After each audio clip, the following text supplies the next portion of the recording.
Hi friends, ఈరోజు current అఫైర్స్లోని మొదటి అంశం చాట్ జీపీటీ అనగానే మనకి గూగుల్ని సెర్చ్ ఇంజిన్కి సవాలుగా ఒక సాఫ్ట్వేర్ని కనిపెట్టిన శ్యామ్ ఆల్ట్మన్. ఇతన్ని ఓపెన్ ఏఐ మాజీ సీఈఓ శ్యామ్ ఆల్ట్మన్ను మైక్రోసాఫ్ట్లో చేరతారని అనుకున్నారు. తమ కొత్త అధునాతన ఏఐ పరిశోధన బృందానికి నాయకత్వం వహిస్తారని మైక్రోసాఫ్ట్ సీఈఓ సత్య నాదెళ్ల ప్రకటించారు. అయితే చాట్ జీపీటీ సృష్టికర్త అయిన శ్యామ్ ఆల్ట్మన్ ఓపెన్ ఏఐ నుంచి బయటికి వచ్చిన ఒక రోజుల వ్యవధిలోనే ఈ ప్రకటన వెలువడటం గమనార్హం. ఓపెన్ ఏఐతో భాగస్వామ్యానికి కట్టుబడి ఉన్నట్లు ఆయన ఒక బ్లాగ్ పోస్ట్లో పేర్కొన్నారు. ఓపెన్ ఏఐ తాత్కాలిక సీఈఓ, ట్విచ్ మాజీ సీఈఓ ఎమోట్ షియర్ కొత్త నాయకత్వ బృందంతో కలిసి పనిచేస్తామని స్పష్టం చేశారు. గ్రెగ్ బ్రాక్మన్ కూడా ఆల్ట్మన్తో పాటు ఓపెన్ ఏఐ సహ వ్యవస్థాపకుడు, మాజీ ప్రెసిడెంట్ అయిన గ్రెగ్ బ్రాక్మన్ కూడా తమ కంపెనీ రంగంలోకి వస్తున్నట్లు సత్య నాదెళ్ల తెలిపారు. ఈ విషయాన్ని సామాజిక మాధ్యమం ఎక్స్ పైన నాదెళ్ల పోస్ట్ చేయగా, మా లక్ష్యం కొనసాగుతుంది అంటూ ఆల్ట్మన్ స్పందించాడు. కొత్త గ్రూపునకు సీఈఓగా మీరు చేరుతుండటంపై నాకు చాలా ఆనందంగా ఉంటంటూ వ్యవస్థాపకులకు స్వతంత్ర గుర్తింపునివ్వడంతో పాటు మైక్రోసాఫ్ట్లో మేము చాలా నేర్చుకున్నామంటూ సత్యనాదెళ్ల అన్నారు. కాగా ఆల్ట్మన్పై మాకు విశ్వాసం లేదంటూ ఆయన సీఈఓ బోర్డు నుంచి తొలగిస్తూ ఓపెన్ ఏఐ బోర్డు డైరెక్టర్లు గత వారం నిర్ణయం తీసుకున్న సంగతి తెలిసిందే. అయితే ఈ ప్రకటనతో దిగ్భ్రాంతికి గురైన బ్రాక్మన్ ఓపెన్ ఏఐలో తన ప్రెసిడెంట్ పదవికి రాజీనామా చేశారు. తాజాగా ఇతన్ని మైక్రోసాఫ్ట్లోకి ఆహ్వానిస్తున్నట్లు మైక్రోసాఫ్ట్ సీఈఓ సత్య నాదెళ్ల తెలిపారు. అర్జెంటీనాలో ఆదివారం జరిగిన అధ్యక్ష ఎన్నికల్లో ప్రజాకర్షక నేత జేవియర్ మిలీ ఘన విజయం సాధించారు. మొత్తం 99.4% ఓట్లు పోలవగా మిలీకి 55.7% ఓట్లు సాధించారు. ఆయన ప్రత్యర్థి ఆర్థిక మంత్రి సెర్గియా మాసా 44.3% ఓట్లు పొందారు. ఈ మేరకు అర్జెంటీనా అధ్యక్షుల ఎన్నికల సంఘం తెలిపింది. 1983 తర్వాత ఇంత భారీ మెజారిటీతో అధ్యక్ష అభ్యర్థి గెలుపొందడం ఇదే తొలిసారి. తాను అధికారంలోకి వస్తే దేశంలో సమూల మార్పులు తీసుకొస్తానని, ఎగబాగుతున్న ద్రవ్యోల్బణాన్ని అదుపు చేస్తానని జేవియర్ మిలీ తెలిపారు. అర్జెంటీనా కొత్త అధ్యక్షుడిగా ఎన్నికైన జేవియర్ మిలీకి భారత ప్రధానమంత్రి నరేంద్ర మోడీ శుభాకాంక్షలు తెలిపారు. భారత్ అర్జెంటీనాల మధ్య వ్యూహాత్మక భాగస్వామ్యాన్ని విస్తరించేందుకు, ఆయనతో కలిసి పనిచేసేందుకు ఆతృతగా ఎదురుచూస్తున్నట్లు తమ అభినందనలు సందేశం రూపంలో మోదీ తెలిపారు. 2+2 చర్చల్లో భారత్, ఆస్ట్రేలియా నిర్ణయాలు తీసుకుంది. వ్యూహాత్మక రంగాల్లో సహకరించుకుందామంటూ తెలిపింది. రక్షణ రంగంలోని సహకారాన్ని పెంచుకోవడానికి కీలక ఖనిజాలు, వర్తకం, పెట్టుబడి వంటి రంగాల్లో వ్యూహాత్మక సంబంధాలను మెరుగుపరచుకోవడానికి భారత్, ఆస్ట్రేలియాలు సోమవారం ఢిల్లీలో 2+2 మంత్రిత్వ శాఖ చర్చలను నిర్వహించాయి. దీనికి రక్షణ శాఖ మంత్రి రాజ్నాథ్ సింగ్, విదేశీ వ్యవహారాల శాఖ మంత్రి ఎస్ జయశంకర్, ఆస్ట్రేలియా ఉప ప్రధాని, రక్షణ మంత్రి రిచర్డ్ మార్లెస్, విదేశాంగ మంత్రి పెన్నీ వాంగ్లు హాజరయ్యాయి. భారత్, ఆస్ట్రేలియా సంబంధాలను బలోపేతం చేసుకోవడానికి మంత్రులు పరస్పరం తమ అభిప్రాయాలను తెలియజేసుకుంటారంటూ విదేశాంగ వ్యవహారాల శాఖ అధికార ప్రతినిధి అరిందమ్ బాగ్చి ఎక్స్లో పేర్కొన్నారు. అమెరికా రక్షణ మంత్రి లాయిడ్ ఆస్టిన్ సోమవారం ఉక్రెయిన్లో ఆకస్మిక పర్యటనలు జరిపారు. పోలాండ్ నుంచి రైలు మార్గంలో ప్రయాణించిన రాజధాని కీవ్కి చేరుకున్న ఆయన ఉక్రెయిన్ అధ్యక్షుడు జెలెన్స్కీతో భేటీ అయ్యారు. రష్యాతో పోరాడుతున్న ఉక్రెయిన్కు ప్రస్తుతం, భవిష్యత్తులోనూ అండగా ఉంటామని చెప్పేందుకే ఇక్కడికి వచ్చినట్టు ఆస్టిన్ ఎక్స్లో పేర్కొన్నారు. భూతాపం ఆందోళనకర స్థాయిలో పెరుగుతుందంటూ ఐక్యరాజ్యసమితి ఒక నివేదికను వెలువడించింది. పారిశ్రామికీకరణకు ముందు నాటితో పోలిస్తే 2.5 నుంచి 2.9 డిగ్రీల సెల్సియస్కు పెరిగే దిశగా పయనిస్తుంది. దీన్ని 1.5 డిగ్రీల సెల్సియస్కు పరిమితం చేయాలన్నది ప్యారిస్ ఒప్పందం యొక్క లక్షణం. ఇందుకు అనుగుణంగా ఈ దశాబ్దం చివరి నాటికి తమ కర్బన ఉద్గారాలను 42% మేర కుదించుకోవడానికి దేశాలు అంగీకరించాయి. అయితే బొగ్గు, చమురు, గ్యాస్ వినియోగం వల్ల గత ఏడాది గ్రీన్ హౌస్ వాయువులు 1.2% మేర పెరిగాయని తాజాగా ఈ నివేదిక పేర్కొంది. ఏడాది ఆరంభం నుంచి సెప్టెంబర్ నాటికి ప్రపంచ సరాసరి ఉష్ణోగ్రతల్లో పెరుగుదల 1.5 డిగ్రీల సెల్సియస్కు దాటేసిన సందర్భాలు ఉన్నాయి. 86 రోజుల్లోనే ఇది చోటు చేసుకున్నాయి. అయితే శాస్త్రవేత్తలు ఇదే ఉద్గారాల్లో పెద్దగా పెరుగుదల లేకుంటే ఆ పరిమితి 2029లోనే చేరుకోవచ్చంటూ అంతకుముందు అనేక పరిశోధనలు పేర్కొన్నారు. దీన్ని నివారించడానికి మరింత కఠినంగా తమ ఉద్గారాలను తగ్గించేందుకు ప్రపంచ దేశాలు లక్ష్యాలను నిర్దేశించుకోవాలని శాస్త్రవేత్తలు తెలిపారు. అమెరికా మాజీ అధ్యక్షుడు జిమ్మీ కార్టర్, ఇతని సతీమణి మాజీ ప్రథమ మహిళ రోజలిన్ కార్టర్ 96 సంవత్సరాల వయసులో ఆదివారం నాడు స్వస్థలంలో కన్నుమూశారు. ఆమె ఆరోగ్యం కొన్ని నెలల నుంచి క్షీణిస్తుంది. 77 ఏళ్ల దాంపత్య జీవితంలో తన విజయాలన్నింటా రోజలిన్ సమాన భాగస్వామి అని కార్టర్ తెలిపారు.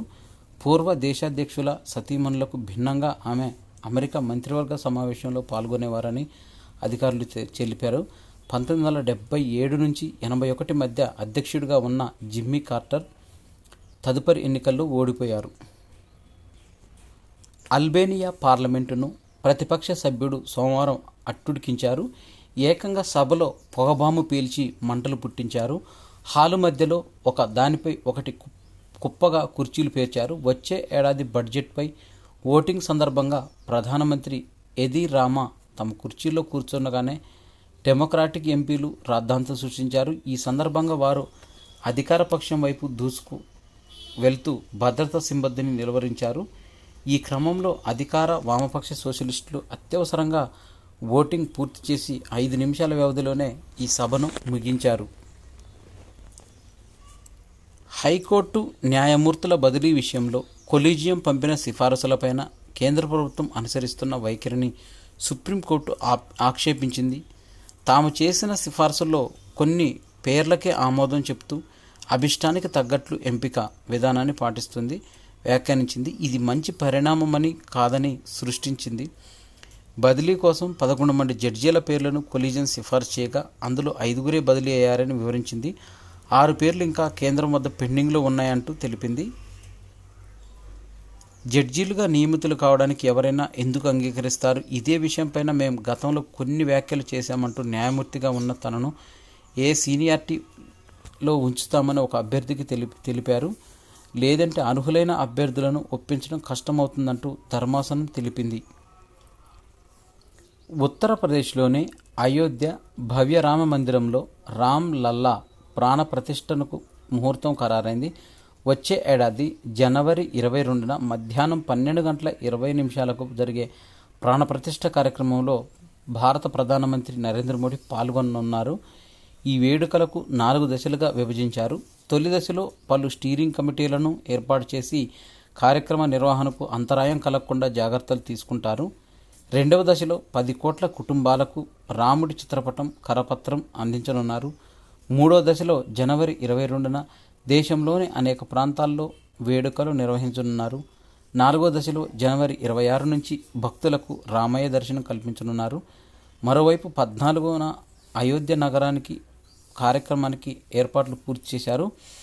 ఈ నెల 21 మంగళవారం తెల్లవారుజామున 2 గంటలకు ప్రారంభం కానున్న ప్రదక్షిణ రాత్రి 11:38 ముగియనుంది. ఇందులో భాగంగా రామభక్తులు 42 కిలోమీటర్ల ప్రదర్శన చేయనున్నారు. రామమందిరంలో అర్చకుల పోస్టులకు సంబంధించిన దాదాపుగా 3,000 మంది దరఖాస్తు చేసుకున్నట్లు రామమందిర తీర్థక్షేత్ర ట్రస్ట్ పేర్కొంది. వీరిలో 200 మందిని మెరిట్ ప్రాతిపదికన ఎంపిక చేసి ఇంటర్వ్యూలు నిర్వహిస్తున్నట్టు రామమందిర ట్రస్టు తీర్థక్షేత్ర ట్రస్ట్ తెలిపింది. వీరిలో 20 మందిని ఎంపిక చేయనున్నట్టు ట్రస్టు ప్రతినిధులు తెలిపారు. United Arab Emirates UAE Telugu association నూతన కార్యవర్గ ప్రమాణ స్వీకార కార్యక్రమం సోమవారం దుబాయ్లోని రాయల్ కాంకర్డ్ హోటల్లో నిర్వహించినట్లు సంఘం మీడియా డైరెక్టర్ అబ్దుల్ ఫహీం షేక్ ఒక ప్రకటనలో తెలిపారు. అసోసియేషన్ చైర్మన్గా వివేకానంద బలుసా, అధ్యక్షులుగా మసీవుద్దీన్ మొహమ్మద్, ఉపాధ్యక్షులుగా సుదర్శన్ కటారు ప్రధాన కార్యదర్శిగా విజయ భాస్కర్ రెడ్డి, కోశాధికారిగా శ్రీనివాస గౌడ్ రాచకొండ, మార్కెటింగ్ డైరెక్టర్గా శ్రీనివాసరావు ఏడూరి, అంతర్జాతీయ వ్యవహారాల విభాగం డైరెక్టర్గా సురేంద్రనాథ్ ధనేకుల, ఆంధ్రప్రదేశ్ సంక్షేమ కార్యక్రమాల విభాగ డైరెక్టర్గా శ్రీధర్ ధామర్ల, తెలంగాణ సంక్షేమ కార్యక్రమాల విభాగ డైరెక్టర్గా చైతన్య చకినాల ఎన్నికయ్యారు. ప్రమాణ స్వీకారోత్సవంలో ఆంధ్రప్రదేశ్ ప్రవాసీయుల తెలుగు సంఘం, APNRT, gulf minority committee, GMC సంస్థలకు చెందిన ప్రతినిధులు ఈ కార్యక్రమంలో పాల్గొన్నారు. International film festival of India IFFI 54వ వేడుకలు సోమవారం గోవాలో అట్టహాసంగా ప్రారంభమయ్యాయి.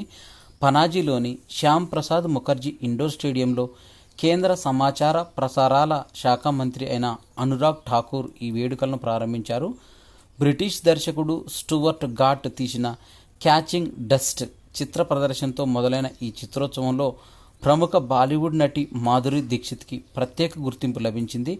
చిత్రసీమలో ఆమె అందించిన సేవలకు గాను special recognition for contribution to భారతీయ సినిమా అవార్డును అందజేస్తున్నట్లు అనురాగ్ ఠాకూర్ తెలిపారు.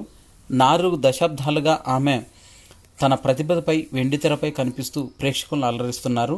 నిషా నుంచి చంద్రముఖి, బేగం ఫారా, రజ్జో లాంటి మర్చిపోలేని పాత్రల్లో ఆమె నటించిన ఆమెకు అవధులు లేవు అని అనురాగ్ ఠాకూర్ తెలిపారు. ఈ 54వ అంతర్జాతీయ చలనచిత్రోత్సవ ప్రతిభావంతులైన ప్రజాకర్షక పొందిన నటికి special recognition for contribution to భారతీయ సినిమా అవార్డును అందిస్తున్నందుకు ఆనందంగా ఉంది అంటూ మంత్రి ఎక్స్లో పేర్కొన్నాడు. గతేడాది జరిగిన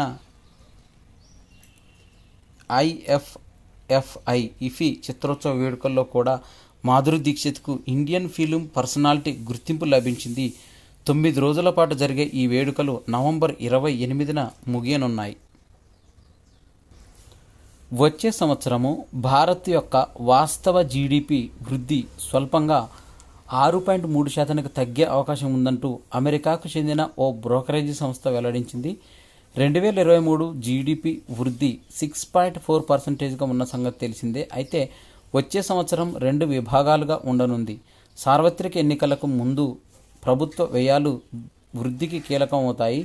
ఎన్నికల తర్వాత పెట్టుబడుల వృద్ధి మళ్లీ వేగవంతం కావడంపైన వృద్ధి ఆధారపడి ఉంటుంది. ముఖ్యంగా ప్రైవేట్ రంగంలో పెట్టుబడులు అన్ని గోల్డ్మన్ సాక్స్ తన నివేదికలో పేర్కొంది. ఆర్థిక సంవత్సరాన్ని పరిగణలోకి తీసుకుంటే 2024-25లో జీడిపి వృద్ధి 6.5%గా పెరగవచ్చు. 2023-24లో ఇది 6.2%గా ఉందని తెలిపింది. అంతర్జాతీయంగా వడ్డీ రేట్లు పెరగడం, డాలరు బలోపేతం, భౌగోళిక రాజకీయాల అనిశ్చితులు లాంటి విదేశీ కుదుపుల ప్రభావం భారత్ పైన పరిమితంగానే ఉండొచ్చని వివరించింది.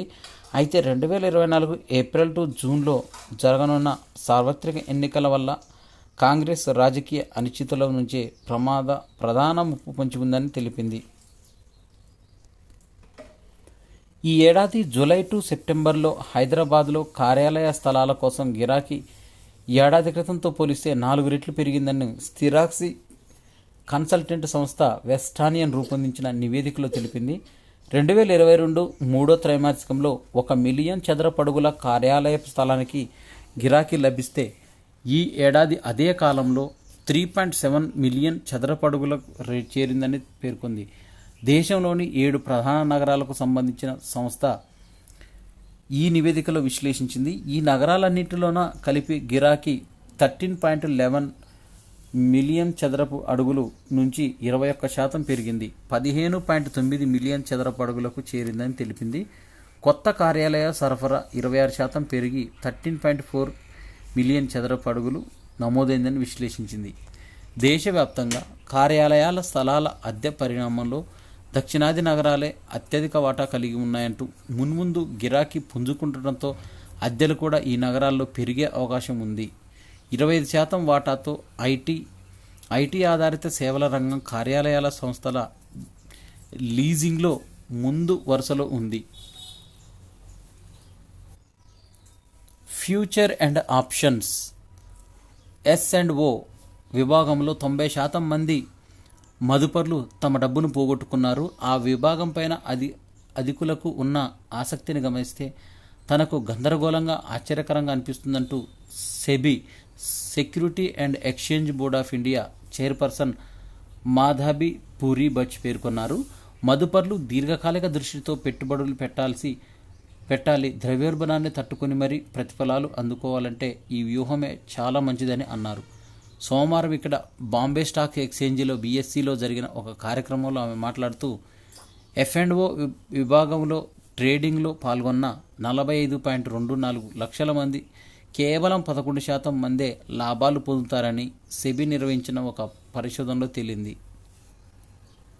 సెబీ పరిశోధన పత్రం ప్రకారం 2021-22లో S&O విభాగంలో ట్రేడింగ్ చేసిన వారిలో 89% మంది డబ్బులు పోగొట్టుకున్నారు. ఒక్కొక్కరు సగటున 1.1 లక్షలు బూడిదలో పోసినట్టయింది. లాభాల బారిన పడిన 11% మంది సగటు బ్రీడింగ్ చేస్తున్న వారిలో మూడో వంతు పైగా 20 నుంచి 30 ఏళ్ల వారే ఉన్నారు. 2018-19లో ఈ వయసు వారు 11% మంది మారే ఉండేవారు. ISB రీసెర్చ్ క్యాటలిస్ట్ అవార్డుకు ఇన్ఫోసిస్ సహ వ్యవస్థాపకులు యాగ్జీలాల్ ventures chairman Kris Gopalakrishnan ISB Indian school of business ఎంపిక చేసింది.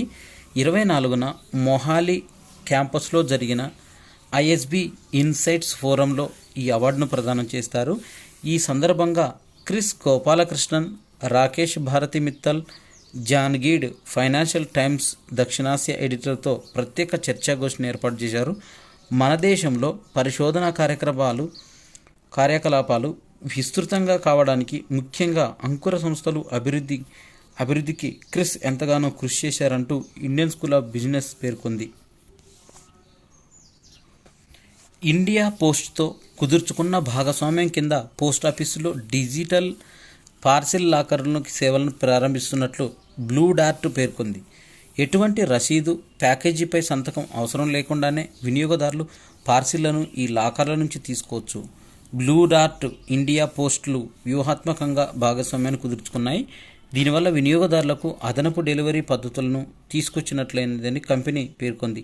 పార్సిల్ను పొందేందుకు వినియోగదారుడికి అందించిన కోడ్ను ఎంటర్ చేస్తే లాకర్ ఓపెన్ అవుతుందని తెలిపింది.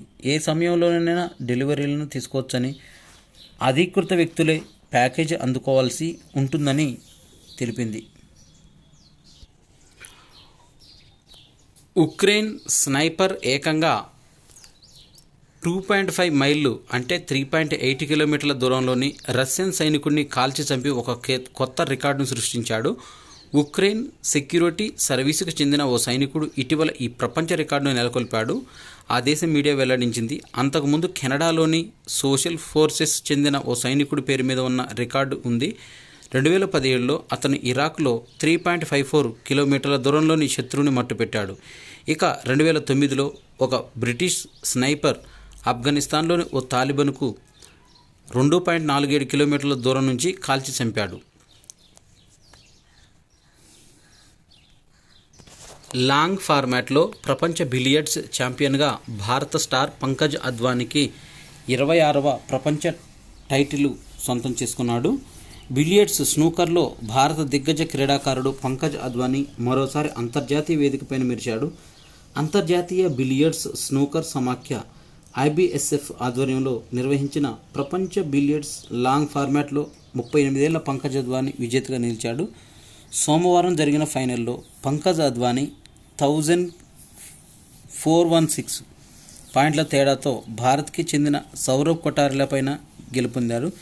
సెమీఫైనల్స్లో పంకజ్ 900 273తో రూపేష్ షా భారత్, సౌరవ్ కొటారి 900 756తో ధ్రువ్ సితల్వాలా పైన భారత్ పైన విజయం సాధించాడు. గతంలో పంకజ్ పాయింట్ల ఫార్మాట్లో 8 సార్లు, లాంగ్ ఫార్మాట్లో 8 సార్లు, స్నూకర్లో 8 సార్లు, టీమ్ ఫార్మాట్లో ఒకసారి ప్రపంచ టైటిల్ని సొంతం చేసుకున్నాడు. ఆసియా పారా ఆర్చరీ ఛాంపియన్షిప్లో భారత ఆర్చర్ సరితాదేవి కాంస్యం గెలుచుకున్నారు. సోమవారం మహిళల కాంపౌండ్ వ్యక్తిగత విభాగం కంచు పోరులో సరిత 139-135తో జ్యోతి బలియాన్ను ఓడించింది. మరోవైపు శీతల్ దేవి, రాకేష్ కుమార్, ఫైనల్ చేరి స్వర్ణ పతకానికి చేరువయ్యారు. ISSF ప్రపంచ కప్ ఫైనల్ షూటింగ్లో భారత క్రీడాకారులు శరబ్జోత్ సింగ్, ఈశా సింగ్ దివ్య పతకాలపైన గురిపెట్టారు. మంగళవారం మొదలయ్యే ఈ షూటింగ్ ప్రపంచ కప్ ఫైనల్ అనేది ఈ టోర్నీలో భారత్ నుంచి 12 మంది షూటర్లు తమ అదృష్టం పరీక్షించుకోనున్నారు. రైఫిల్, పిస్టల్, షాట్ గన్ విభాగాల్లో 12 దేశాలకు చెందిన టాప్ 15 ర్యాంకర్లు ప్రపంచ కప్ ఫైనల్ కిరీటం కోసం పోటీ పడుతున్నారు. పురుషుల 10 మీటర్ల ఎయిర్ పిస్టల్లోని శరబ్జోత్, మహిళల్లో ఈషా, దివ్య, షాట్ గన్లో పృథ్వీరాజు, తొండమాన్, గనేబాద్, షకాత్ పథకాలు సాధించే అవకాశం ఉంది. 2026 ఫీఫా ప్రపంచ కప్ రెండో రౌండ్ క్వాలిఫైయర్లో భాగంగా మంగళవారం ఆసియా ఛాంపియన్షిప్ ఖతార్లో భారత్ తలపడనుంది. 2019లో జరిగిన ప్రపంచ కప్ క్వాలిఫైయర్స్ పోరులో భారత్ 0-0తో ఖతార్తో డ్రాగా చేసుకుంది. ఆ మ్యాచ్లో స్టార్ ఆటగాడు సునీల్ ఛెత్రి గైర్హాజరయ్యారు. భారత్ మెరుగైన ప్రదర్శనను చేయడం విశేషం. ఇప్పుడు ఛెత్రి కూడా బరిలో ఉన్నారు. ర్యాంకుల్లో భారత్ 102, ఖతార్ 61 స్థానాల్లో ఉన్నాయి. ప్రపంచ కప్ ఆసియా క్వాలిఫైయర్ రెండో రౌండ్ టోర్నీలో గ్రూప్ ఏ ఖతార్, కువైట్, ఆఫ్ఘనిస్తాన్తో భారత్ ఆడుతుంది. తొలి మ్యాచ్లో కువైట్ను ఓడించి ఛెత్రి బృందం రెండో మ్యాచ్లో ఖతార్ను కనీసం డ్రా చేసుకొని ఆ పైన ఆఫ్ఘనిస్తాన్ నెగ్గితే ముందంజ వేస్తుంది. ప్రతి గ్రూప్లో టాప్ 2 జట్స్ మూడో రౌండ్ చేరుతాయి. అంతేకాకుండా 2027 ఆసియా కప్ కూడా అర్హత సాధిస్తాయి.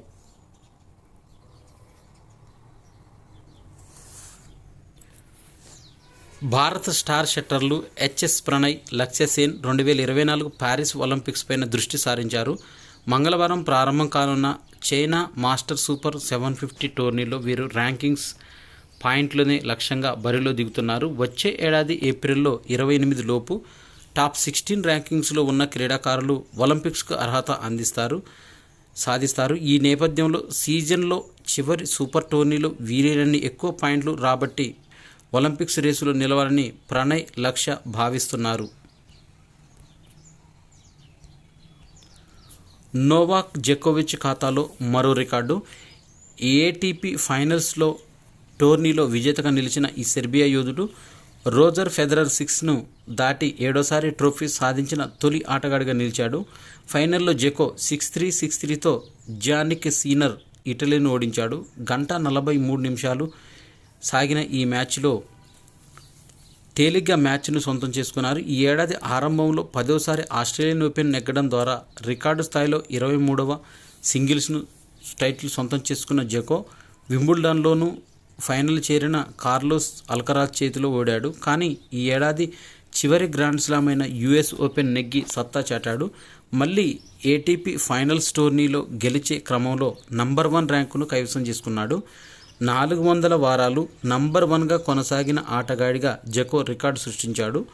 300 వారాలపైన నంబర్ 1 ర్యాంకుతో నిలిచిన ఆటగాళ్ల జాబితాలో జెకో తర్వాతి స్థానంలో రోజర్ ఫెదరర్ 310 రోజులు నంబర్ 1లో కొనసాగాడు. వన్డే వరల్డ్ కప్ మ్యాచ్లో డిస్నీ హాట్స్టార్ అనేది ఒక సరికొత్త రికార్డును సొంతం చేసుకుంది. ప్రపంచ కప్లో ఆరంభం అయిన నాటి నుంచి ఈ టోర్నీ మ్యాచ్లను ప్రత్యక్ష ప్రసారం చేస్తున్న డిజిటల్ వేదిక డిస్నీ హాట్స్టార్ వీక్షణలో రికార్డులను సృష్టిస్తుంది. భారత, ఆస్ట్రేలియాల మధ్య జరిగిన ప్రపంచ కప్ ఫైనల్ ఈ వేదికలో 5,90,00,000 మంది వీక్షించారు. దీంతో భారత్, న్యూజిలాండ్ సెమీఫైనల్ మ్యాచ్ జరిగే రోజున 5,30,00,000 పేరుతో నమోదైన రికార్డును చెరిపివేసింది. టీమిండియా ఆడిన మ్యాచ్ల్లో ఎప్పటికప్పుడు కొత్త రికార్డులు నమోదయ్యాయి. లీగ్ దశలో భారత్ కివీస్ మ్యాచ్ను 4.3 కోట్ల మంది, భారత్ దక్షిణాఫ్రికా పోరును 4.4 కోట్ల మంది అభిమానులు వీక్షించారు. టీమిండియా సారథి రోహిత్ శర్మ ICC ప్రపంచ కప్ జట్టు కెప్టెన్గా ఎంపికయ్యారు. ప్రపంచ కప్లో ఆటగాళ్ల ప్రదర్శన ఆధారంగా ICC 11 మందితో కూడిన జట్టును ప్రకటించింది. Player of the tourney Virat Kohli సహా 6 భారతీయ ఆటగాళ్లు ఈ జట్టులో ఉన్నారు. టోర్నీలో దూకుడైన బ్యాటింగ్తో రోహిత్ జట్టును ముందుకు నడిపించాడు. ప్రపంచ కప్లో అత్యధిక పరుగులు చేసిన ఆటగాళ్లతో జాబితాలో 2వ స్థానంలో నిలిచాడు కోహ్లీ. టోర్నీ టాప్ స్కోరర్గా, ప్లేయర్ ఆఫ్ ద మ్యాచ్గా నిలిచిన సంగతి తెలిసిందే. కేఎల్ రాహుల్, రవీంద్ర జడేజా, జస్ప్రీత్ బుమ్రా, మహమ్మద్ షమి ఐసీసీ జట్టులో స్థానం దక్కించుకున్నారు. ఇతర భారతీయ ఆటగాళ్లు వీరు.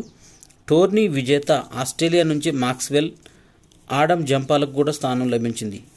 ICC team of the tourney: Rohit Sharma captain, Quinton de Kock, Virat Kohli, Daryl Mitchell, KL Rahul wicket keeper, Glenn Maxwell, Ravindra Jadeja, Bumrah, Mohammed Shami, Adam Zampa, Dilshan Madushanka, Gerald Coetzee 12వ ఆటగాడు మొదలైన వారు ఈ ఐసీసీ ప్రపంచ కప్ జట్లో మెంబర్స్గా ఉన్నారు. ఇవి నవంబర్ 21, 2023కు సంబంధించిన కరెంట్ అఫైర్స్. ఈ వీడియో నచ్చినట్టయితే లైక్ చేయండి, నా ఛానల్ సబ్స్క్రైబ్ చేసుకోండి. నేను చేసే వీడియోస్ అన్నీ మీకు నోటిఫికేషన్ రూపంలో వెలువడతాయి. Thanks for watching.